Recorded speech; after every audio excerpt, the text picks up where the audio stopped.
Тоқтаңыз. Егер бүгін маңызды жоспарыңыз болса, осы видеоның соңына дейін көріңіз. Бүгін 1 шілде қирату күні.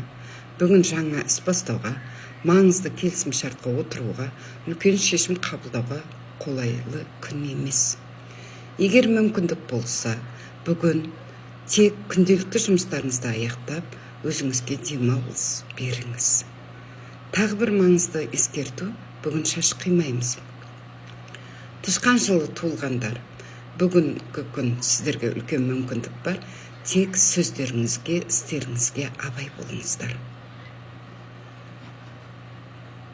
Жылқы жылы туылғандар, бүгін асықпаңыздар, сабыр сақтаңыздар, тәуекелді кейінге қалдырыңыздар. Бүгін сіздердің күндеріңіз емес. Есіңізде болсын, энергияны өзгерте алмаймыз, бірақ оны пайдамызға қолдана аламыз.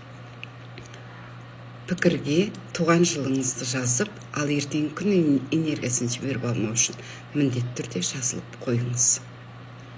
Ал енді бүгінгі күн қирату күні, 1 күнге не жасауға болмайды.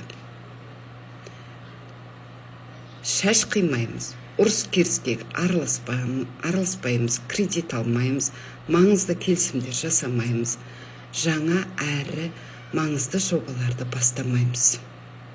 Бүгін күннің қағидасы сабыр сақтау, асықпау және энергияңызды үнемдей біліңіз. Ал не жасауға болады?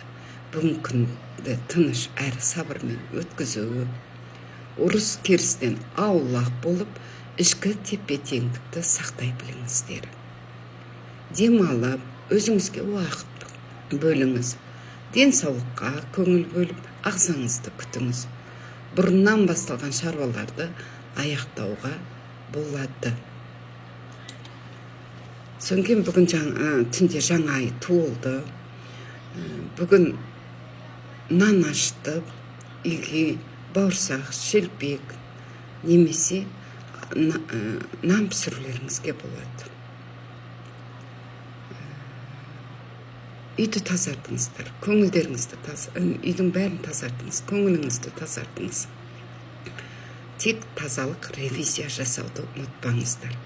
Артық заттарды алып тастаңыздар. Жұмыстарыңызға бара беріңіздер. Бірақ сәл кішкене сабырлық сақтап, күндеріңізді тыныш өткізсеңіздер болды. Бүгін күндеріңізге сәттілік, сау болыңыздар.